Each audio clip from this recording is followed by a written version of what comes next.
Hello friends, तो आज हम स्टार्ट करते हैं रोग निदान पेपर 2।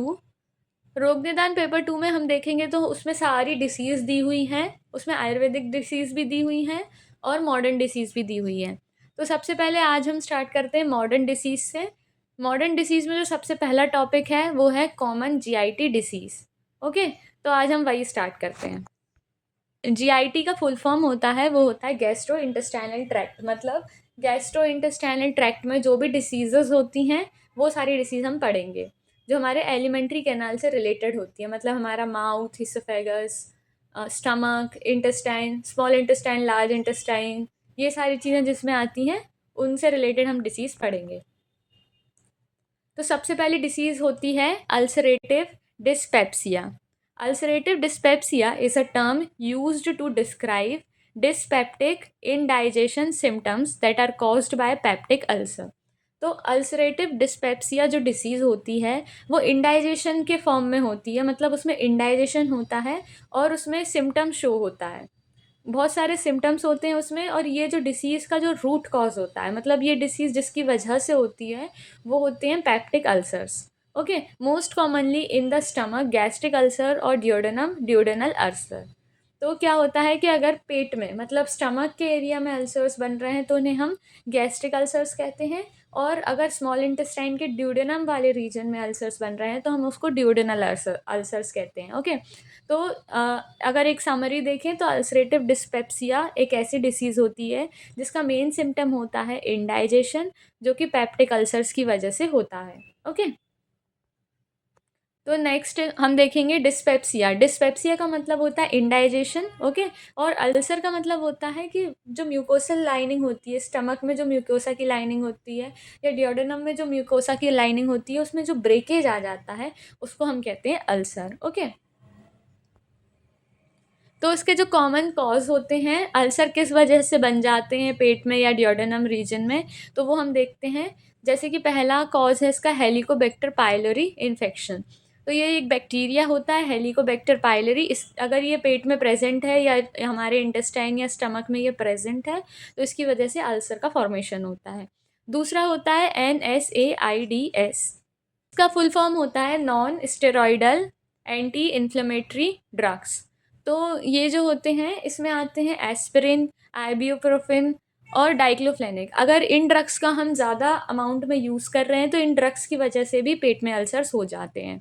या तो एक्सेस गैस्ट्रिक एसिड, अगर हमने देखा है कि हमारे पेट में या हमारा जो स्टमक होता है उसमें HCl प्रोड्यूस होता है। अगर हम सही टाइम पर खाना नहीं खा रहे हैं और वो पेट में जो है ना वो एसिड बनता जा रहा है, मतलब एसिड HCl का प्रोडक्शन बढ़ता जा रहा है बढ़ता जा रहा है, तो वही HCl हमारे स्टमक की जो म्यूकोसा की लेयर है उसको हार्म कर देगा।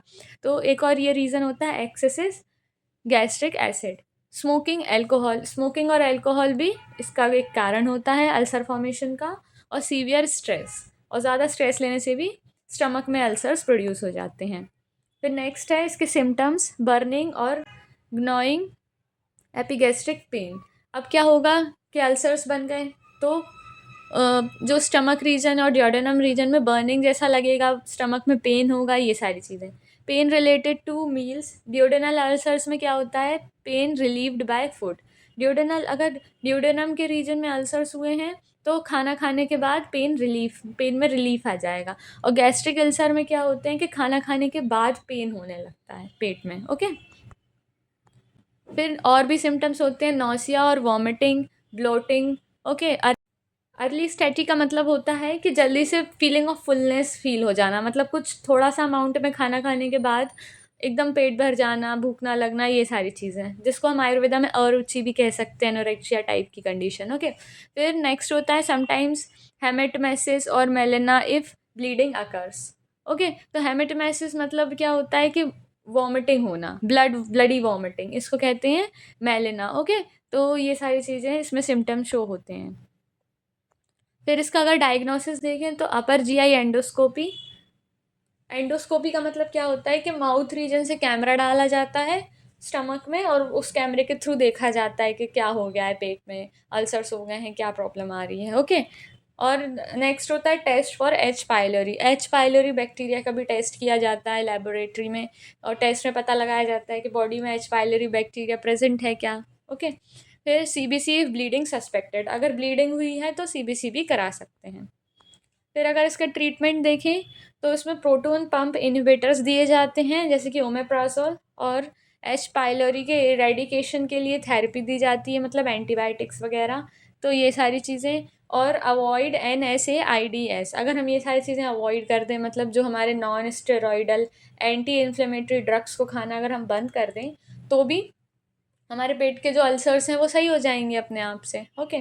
फिर अल्कोहल स्मोकिंग को भी अवॉइड करना चाहिए, ये सारी चीज़ें। और डाइट मॉडिफिकेशन में ऐसे कर सकते हैं कि फाइबर्स रिच फूड खाओ और विटामिन सी खाओ, जिसकी वजह से मतलब जो भी इंजर्ड, जो म्यूकोसा की लाइनिंग जो है वो इंजर्ड हो गई है, तो वो जल्दी से हील हो जाए। ओके। नॉन अल्सरेटिव डिस्पेप्सिया, जिसको हम कहते हैं NUD, also called functional dyspepsia. Okay. तो इसकी डेफिनेशन होती है, non ulcerative dyspepsia is a condition in which a person has chronic और रिकरेंट इनडाइजेशन सिम्टम्स। अब इसमें क्या होता है नॉन अल्सरेटिव डिस्पेप्सिया में, कि क्रॉनिक और रिकरेंट इनडाइजेशन सिम्टम्स, मतलब इसमें लगातार इनडाइजेशन के सिम्टम्स पर्सन में लगे ही रहते हैं। ओके। और इसमें क्या होता है, इसमें अल्सर्स का फॉर्मेशन नहीं होता है, बस इंडाइजेशन अकेला रहता है। और structural disease is found on investigation, specially endoscopy. मतलब अगर नॉन अल्सरेटिव डिस्पेप्सिया किसी को हुआ है और अगर हमने उसकी एंडोस्कोपी की तो उसके पेट में कोई भी अल्सर्स प्रेजेंट नहीं होंगे, तो हम पता लगा सकते हैं कि अल्सरेटिव डिस्पेप्सिया हुआ है क्या नॉन अल्सरेटिव डिस्पेप्सिया हुआ है। फिर नेक्स्ट हम इसके कॉज देखते हैं। तो इम्पेयर्ड गैस्ट्रिक मोटेलिटी, मतलब अगर स्टमक में खाना रखा है, आम दोष हो रहा है स्टमक में, तो उसकी वजह से भी इंडाइजेशन होता है। अल्सर का फॉर्मेशन नहीं हुआ है, लेकिन इंडाइजेशन की वजह से NUD होता है। विसरल हाइपर सेंसिटिविटी, मतलब पेन हो रहा है, लगातार सेंसिटिविटी आ रही है स्टमक रीजन में, तो उस वजह से भी हो सकता है। साइकोलॉजिकल फैक्टर्स जैसे स्ट्रेस और एंग्जाइटी की वजह से हो सकता है। एक्सेस एसिड विदाउट अल्सर, अगर अल्सर नहीं फॉर्मेशन हुआ है लेकिन एसिड बहुत ज़्यादा बन रहा है, HCl प्रोडक्शन जो है स्टमक में वो बहुत ज़्यादा हो रहा है। और फूड इंटॉलरेंस। और नेक्स्ट होता है पोस्ट इन्फेक्शन चेंजेस, या तो पहले कोई इन्फेक्शन हुआ है या फिर अभी भी इन्फेक्शन हो सकता है, कोई दूसरे बैक्टीरिया कॉज कर सकता है इन्फेक्शन। तो ये सारी चीज़ें इसके कॉज होते हैं। इसके सिम्टम्स होते हैं एपिगैस्ट्रिक डिस्कम्फर्ट और पेन, फुलनेस आफ्टर मील। इसके मतलब क्या होते हैं, फुलनेस आफ्टर मील, मतलब खाना, थोड़ा-सा खाना खाते हैं और फीलिंग ऑफ फुलनेस आ जाती है, एनोरेक्सिया की कंडीशन, जिसको अरुचि कहते हैं। तो ये सारी चीज़ें कि भूख नहीं लगना, और अगर थोड़ा-सा भी खा रहे हैं तो जल्दी से पेट भर जाना, ये सारी चीज़ें। फिर ब्लोटिंग, नौसिया, ब्लीचिंग, ठीक है? फिर हार्ट बर्न, ये सारी कंडीशंस आती हैं इसमें। फिर डायग्नोसिस देखें तो इसका डायग्नोसिस होता है नॉर्मल अपर जीआई एंडोस्कोपी, इसमें भी वही करते हैं। और इसमें अगर जब हम एंडोस्कोपी करते हैं और हम पेप्टिक अल्सर्स देखते हैं, तो पेप्टिक अल्सर्स नहीं मिलेंगे, कैंसर नहीं मिलेगा, कुछ भी नहीं मिलेगा इसमें। गॉल ब्लैडर और पैनक्रियाटिक डिसीज़ भी इसमें नहीं मिलती है NUD में। फिर अगर हम इसके डिफरेंस देखें तो अल्सरेटिव डिस्पेप्सिया और नॉन अल्सरेटिव डिस्पेप्सिया में डिफरेंस क्या होता है। सबसे पहले तो NUD को फंक्शनल डिस्पेप्सिया भी कहते हैं। ओके। फिर नेक्स्ट हम देखते हैं कि अल्सरेटिव डिस्पेप्सिया में हमको पेप्टिक अल्सर्स देखने को मिलेंगे और इसमें पेप्टिक अल्सर्स देखने को नहीं मिलेंगे। ओके।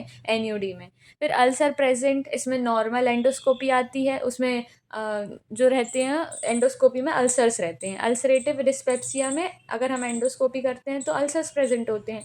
और NUD मतलब नॉन अल्सरेटिव डिस्पेप्सिया में अगर हम एंडोस्कोपी करते हैं तो उसमें अल्सर्स प्रेजेंट नहीं होते हैं। फिर नेक्स्ट देखते हैं ऑर्गेनिक डिसऑर्डर, और ये फंक्शनल डिसऑर्डर होता है। ऑर्गेनिक डिसऑर्डर का मतलब होता है मेंटल हेल्थ प्रॉब्लम, जैसे कि अगर अल्सरेटिव डिस्पेप्सिया हो रहा है तो मेंटल हेल्थ प्रॉब्लम भी होंगी, जैसे कि स्ट्रेस, एंग्जाइटी, ये सारी चीज़ें। लेकिन जो नॉन अल्सरेटिव होता है उसमें फंक्शनल डिसऑर्डर होते हैं, मतलब जो ऊपर ऊपर के फिजिकल डिसऑर्डर्स होते हैं ना, वो सारे ही देखने को मिलते हैं। तो अल्सरेटिव में क्या होता है कि H पाइलोरी से होता है, NSAIDs से होता है और एक्सेसिव एसिड के फॉर्मेशन से होता है। और जो नॉन अल्सरेटिव होता है हमारा, वो मोटिलिटी डिसऑर्डर रहता है। ओके। जैसे पेरिस्टालिसिस मूवमेंट में कुछ गड़बड़ आ गई, ये सारी चीज़ें, या विसरल हाइपर सेंसिटिविटी के कारण होता है। और अगर हम इसमें डिफरेंसेस देखें तो नॉन अल्सरेटिव तो जो अल्सरेटिव होता है उसमें बर्निंग होती है, एपिगैस्ट्रिक रीजन में पेन होता है, और उसमें ड्यूडेनल अल्सर्स देखने को मिलते हैं, और ब्लीडिंग परफोरेशंस होते हैं, ब्लीडिंग होती है उसमें, और परफोरेशंस मतलब स्टमक में छोटे छोटे होल्स देखने को मिलेंगे, ये सारी चीज़ें। और जो नॉन अल्सरेटिव होता है उसमें डिस्कम्फर्ट जैसा लगता है, फीलिंग ऑफ फुलनेस लगती है, ब्लोटिंग लगती है, और उसमें ब्लीडिंग जैसे कोई भी कॉम्प्लिकेशंस देखने को नहीं मिलेंगे। फिर नेक्स्ट टॉपिक हम देखते हैं introduction to irritable bowel syndrome, जिसे हम IBS कहते हैं। तो जो इरिटेबल बाउल सिंड्रोम होता है वो एक कॉमन फंक्शनल गैस्ट्रोइंटेस्टाइनल डिसऑर्डर है जो कैरेक्टराइज्ड किया गया है क्रॉनिक एब्डोमिनल पेन, मतलब एक क्रॉनिक टाइप का एब्डोमिनल पेन इसमें को देखने को मिलता है, discomfort associated with altered bowel habits. इसमें ऑल्टर्ड बाउल हैबिट्स का मतलब होता है कभी कॉन्स्टिपेशन हो जाएगा, कभी डायरिया हो जाएगा, मतलब कुछ भी ना रेगुलरिटी में नहीं चलेगा ऐसा, विदाउट एनी डिटेक्टेबल स्ट्रक्चर। और अगर हम इसको कुछ भी डिटेक्ट करने की कोशिश करेंगे तो ना हमें इसमें कोई स्ट्रक्चरल डिफेक्ट देखने को मिलेगा, ना कोई बायोकेमिकल एबनॉर्मेलिटी देखने को मिलेगी, कुछ भी नहीं मिलेगा। तो ये इसकी डेफिनेशन होती है। फिर IBS अफेक्ट्स लार्ज इंटेस्टाइन, तो जो IBS होता है वो लार्ज इंटेस्टाइन को अफेक्ट करता है, स्पेशली कोलोन। नेक्स्ट अगर हम इसके कुछ की फीचर्स देखें तो फंक्शनल, ये जो IBS होता है वो फंक्शनल डिसऑर्डर होता है, ऑर्गेनिक डिसीज़ नहीं है, ये मेंटल एंजाइटी कुछ भी कॉज नहीं करती है ये। फिर उसके बाद क्रॉनिक एंड रिकरेंट होती है, ये क्रॉनिक होती है, ज़्यादा टाइम तक चलती है, जल्दी ठीक नहीं होती है, और रिकरेंट होती है मतलब बार बार आती रहती है, ठीक होने के बाद फिर से होने लगेगा, ऐसा सब कुछ। फिर symptoms related to defecation, defecation का मतलब होता है कॉन्स्टिपेशन और diarrhoea, okay.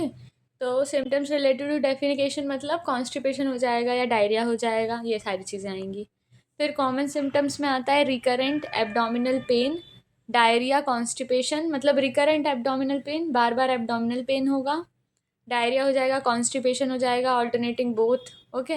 Relief of pain after defecation, abnormal abdominal bloating, पेट फूल जाएगा, mucus in stools, feeling of incomplete evacuation, feeling of fullness भी कह सकते हैं इसको। इंपॉर्टेंस जो होती है, ये वेरी कॉमन डिसऑर्डर होता है, नो प्रोग्रेशन टू कैंसर, इससे कैंसर कॉज नहीं होता है, requires reassurance and long term management, okay. काफ़ी टाइम मतलब क्रॉनिक है ये, तो बहुत टाइम लेता है ठीक होने में। फिर टाइप्स ऑफ IBS में देखें तो IBS DCMU, तो जो D होता है वो डायरिया के लिए है, C constipation, M for mixed और U फॉर क्लासिफाइड। 4 टाइप्स के IBS होते हैं, ओके।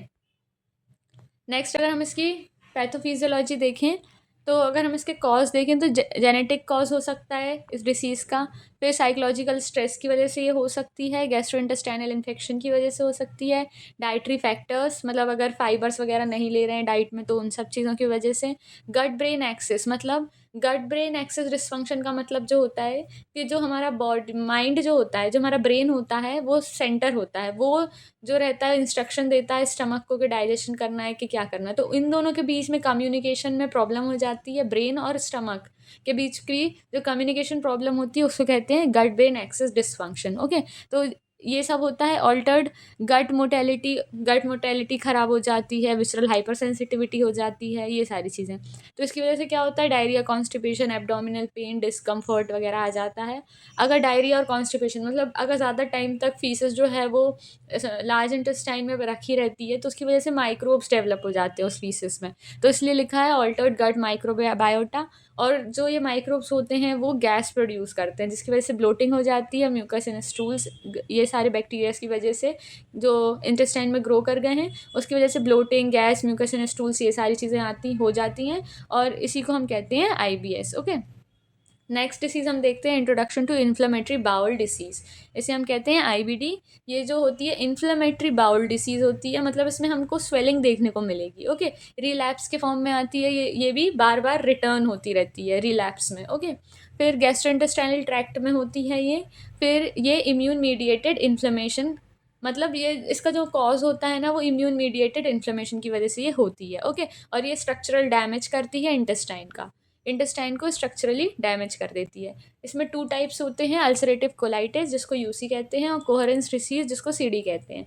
अल्सरेटिव कोलाइटिस जो होते हैं उसमें इन्फ्लेमेशन होता है कोलोन और रेक्टम में, लेकिन कोहेरेंस डिसीज़ में कोई भी एलिमेंट्री कैनाल के किसी भी पार्ट में, GIT ट्रैक्ट में जितने भी पार्ट्स होते हैं कहीं भी इन्फ्लेमेशन हो सकता है, जैसे माउथ से एनस कहीं भी हो सकता है, oesophagus, stomach, small intestine, large intestine, rectum, colon, ये सारी चीज़ें कहीं भी मतलब इन्फ्लेमेशन देखने को मिल सकता है कोहेरेंस डिसीज़ में। फिर इसके की फीचर्स देखें, chronic inflammation of a bowel, organic disease, structural changes seen on endoscopy और इमेजिनिंग। तो ऑर्गेनिक डिसीज़ मतलब कह सकते हैं कि फिजिकल स्ट्रक्चरल डैमेज हमको देखने को मिलेगा, ओके।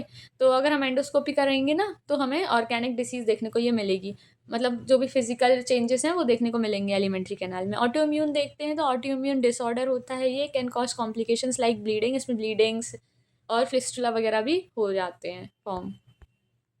फिर अगर इसके कॉज देखें तो एग्जैक्ट कॉज इसका अभी भी अननोन है, जेनेटिक जेनेटिक कॉज हो सकता है, ठीक है। इम्यून डिसरेगुलेशन हो सकता है, over active immune response to gut microbiota. क्या होता है कभी कभी ऑटो इम्यून डिसऑर्डर, मतलब ऑटो इम्यून डिसऑर्डर में क्या होता है कि बॉडी खुद की ही सेल्स को ख़त्म करने लगती है, तो उस वजह से ये डिसऑर्डर हो सकता है।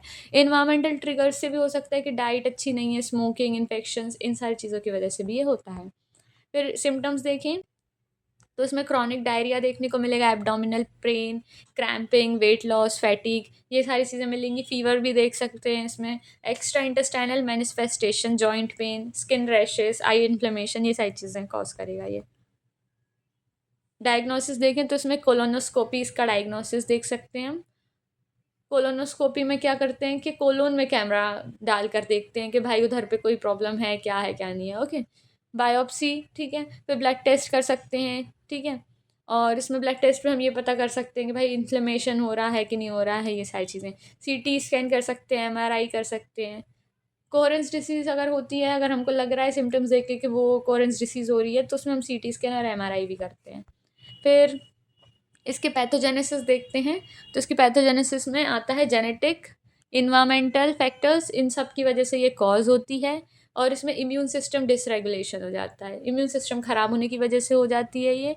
Abnormal immune response to gut biota, okay. तो जो मतलब जो हमारे ऑर्गेनिजम्स हैं, माइक्रो ऑर्गेनिजम्स जो हमारे एलिमेंट्री कैनाल में ग्रो कर गए हैं, तो उसको मारने के लिए हमारा इम्यून रिस्पॉन्स हमारी बॉडी दे रही है। तो माइक्रो ऑर्गेनिजम्स को मारते मारते बॉडी अपनी खुद के सेल्स को भी मारने लगती है। तो ये सारा कॉज भी हो सकता है एक। क्रॉनिक इंटेस्टाइनल इन्फ्लेमेशन, और या तो फिर इंटेस्टाइनल इन्फ्लेमेशन है बहुत टाइम से, टिश्यू डैमेज, अल्सरेशन, ये सारी चीज़ें। तो इसके सिम्टम्स हमने देख लिए हैं, diarrhoea, abdominal pain, cramping, weight loss, extra intestinal manifestation. अब हम कुछ इसके फीचर्स देखते हैं। तो जो आईबीडी होती है वो ऑर्गेनिक इन्फ्लेमेटरी डिसीज़ है और आईबीएस फंक्शनल डिसऑर्डर है, ओके।